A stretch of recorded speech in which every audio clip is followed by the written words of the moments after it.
Hi, welcome to Saras kitchen. இன்றைக்கி நம்ம கருப்பு கடலை வீட்டிலே எப்படி முளை கட்டலான்னு பார்க்கலாம். முளை கட்டுறதுனால இதனுடைய ப்ரோட்டீனும் ஃபைபரும் நல்லா இன்க்ரீஸ் ஆகுது. இந்த ஸ்ப்ரவுட்டுடைய சைஸை பாருங்கள் எவ்வளோ பெருசாக இருக்குது. வாங்க இதை எப்படி பண்ணலான்னு பார்க்கலாம். ஒரு கப்பு நான் கருப்பு கடலை எடுத்திருக்கேன். இதை 2 தடவை ரன்னிங் வாட்டரில் நல்லா வாஷ் பண்ணிவிட்டு 3 கப்பு ட்ரிங்கிங் வாட்டர் ஊற்றி ஓவர் நைட் சோக் பண்ணணும்.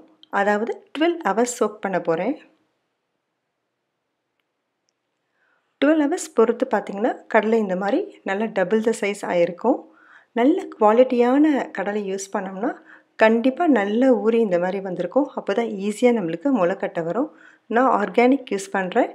நீங்கள் எந்த கடலை வேணால் யூஸ் பண்ணலாம். இப்போது இந்த கடலையை தனியாக வடிகட்டி தண்ணியும் கடலையும் தனித்தனியாக எடுத்துடலாம்.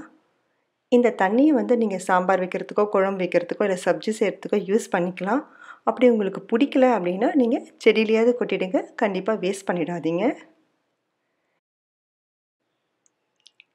இப்போ இந்த கடலையை ஒரு காட்டன் துணி போட்டு அந்த கடலையை அதில் போட போகிறேன். கண்டிப்பாக காட்டன் துணி தான் போடணும். ஒயிட் கிளாத்தாக இல்லைனா கூட பரவாயில்ல, பட் காட்டன் கிளாத்தாக இருக்கணும்.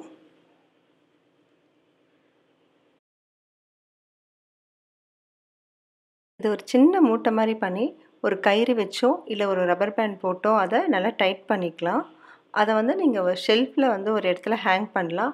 உங்களுக்கு எங்கே வாட்டமாக இருக்கோ அங்கே ஹேங் பண்ணிக்கலாம். எனக்கு கிச்சனில் இந்த மாதிரி ஷெல்ஃபில் நான் ஹேங் பண்ணியிருக்கேன் பாருங்கள். இதை அப்பப்போ பார்த்து கொஞ்சம் தண்ணி ஊற்றி அதில் ஸ்ப்ரிங்கிள் பண்ணிக்கணும். ஈரப்பதம் அதில் லைட்டாக இருந்துக்கிட்டே இருக்கணும். இந்த ஸ்ப்ரிங்கிள் பண்ணுறது உங்கள் கிளைமேட்டை பொறுத்து நீங்கள் அப்பப்போ பார்த்து ஸ்ப்ரிங்கிள் பண்ணிக்கணும்.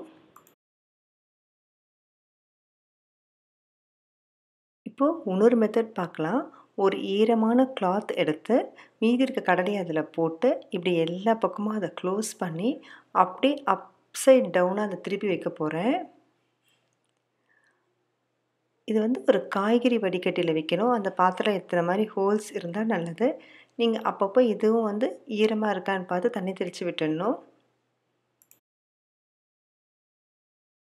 இப்போ பாருங்கள், நம்ம இந்த மாதிரி மூட்டை மாதிரி கட்டி 12 ஹவர்ஸ் ஆகிடுச்சு. இப்போ எடுத்து பார்க்கலாம் எப்படி ஸ்ப்ரவுட்டாக இருக்குன்ட்டு.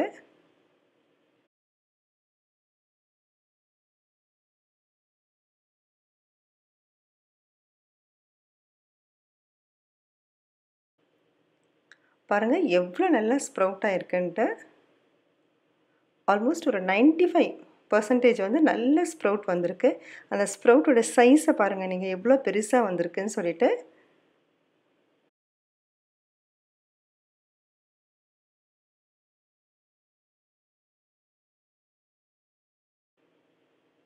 இந்த இன்னொரு மெத்தடில் பண்ணதும் எடுத்து பார்க்கலாம் எப்படி வந்திருக்குன்னு.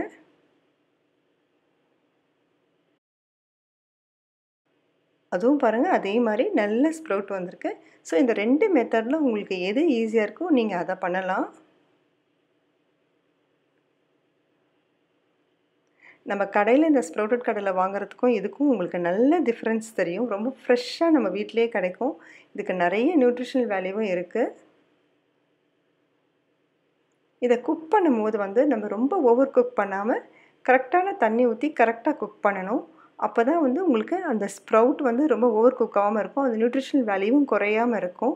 பாருங்கள் நான் இப்போ எவ்வளோ நல்லா அதை குக் பண்ணியிருக்கேன்னு சொல்லிட்டு அந்த குக் பண்ணவுடனே அந்த ஸ்ப்ரவுட்ஸ் அப்படியே தெரியுது பாருங்கள். கண்டிப்பாக ட்ரை பண்ணி பாருங்கள். உங்களுக்கு எல்லாம் இந்த வீடியோ ரொம்ப பிடிச்சிருக்கும்னு நினைக்கிறேன். அதே மாதிரி யூஸ்ஃபுல்லாகவும் இருக்கும்னு நினைக்கிறேன். மறக்காமல் இந்த சேனலை சப்ஸ்கிரைப் பண்ணிவிடுங்க. தேங்க்ஸ் ஃபார் வாட்சிங் சரஸ் கிச்சன்.